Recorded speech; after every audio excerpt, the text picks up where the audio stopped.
Hello, everyone. I'm Marie Royce, Assistant Secretary of State for Educational and Cultural Affairs at the U.S. Department of State in Washington, D.C. I'm sorry that we weren't able to be together in Edinburgh, but I'm delighted to join you virtually.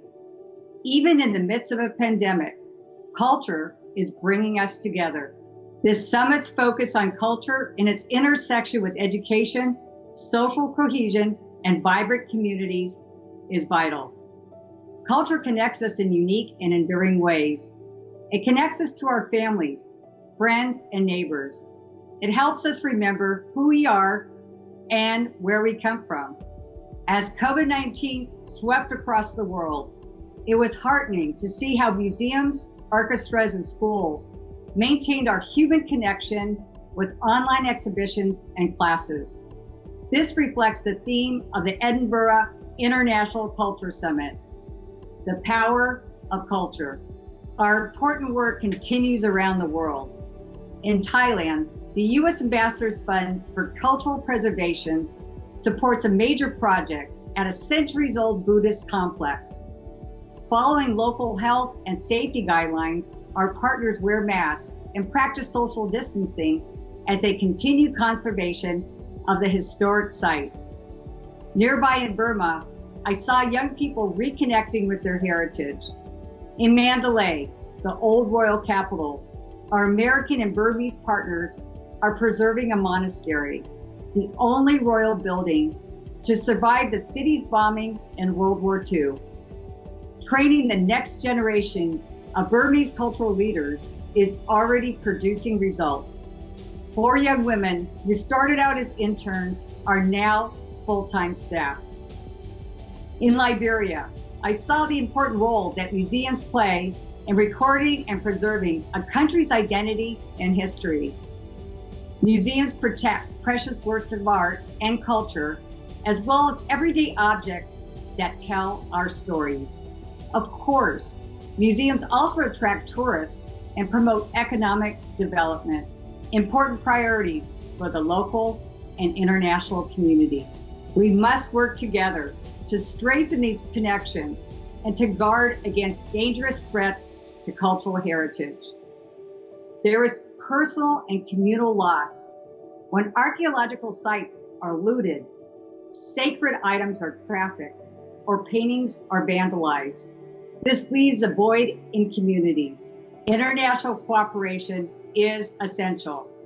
The United States works with partner countries to combat looting and trafficking of antiquities. With cultural property agreements, we help countries protect their cultural heritage, increase exchange, and build awareness around the world.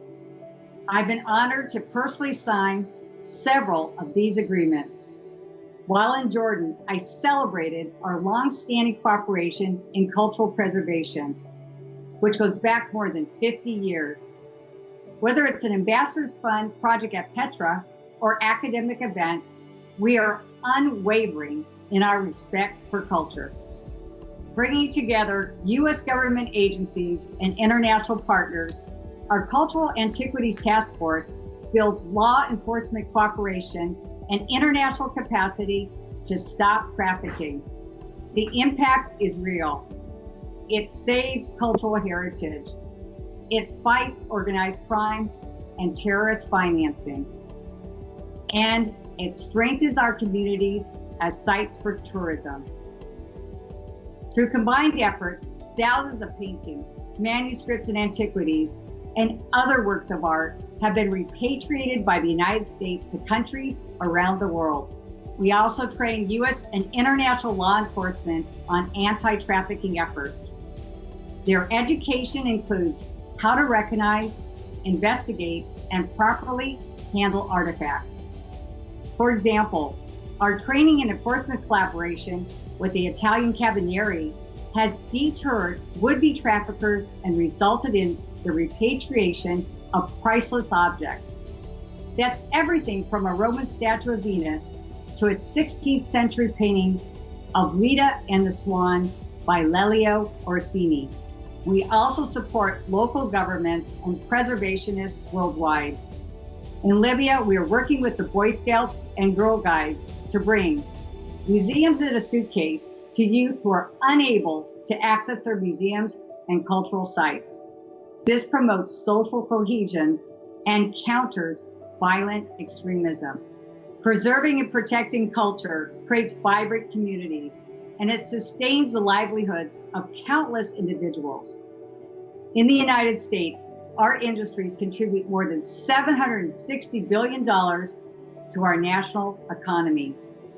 Cultural preservation and protection support more than 700,000 U.S. jobs and generate $12 billion in taxes. Many of us take for granted the benefits that culture brings to protecting the legacy of humankind.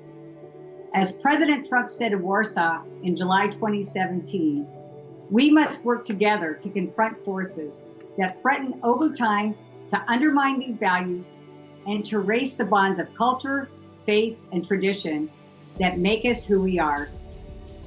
My team is busy preparing for the 250th anniversary of American independence.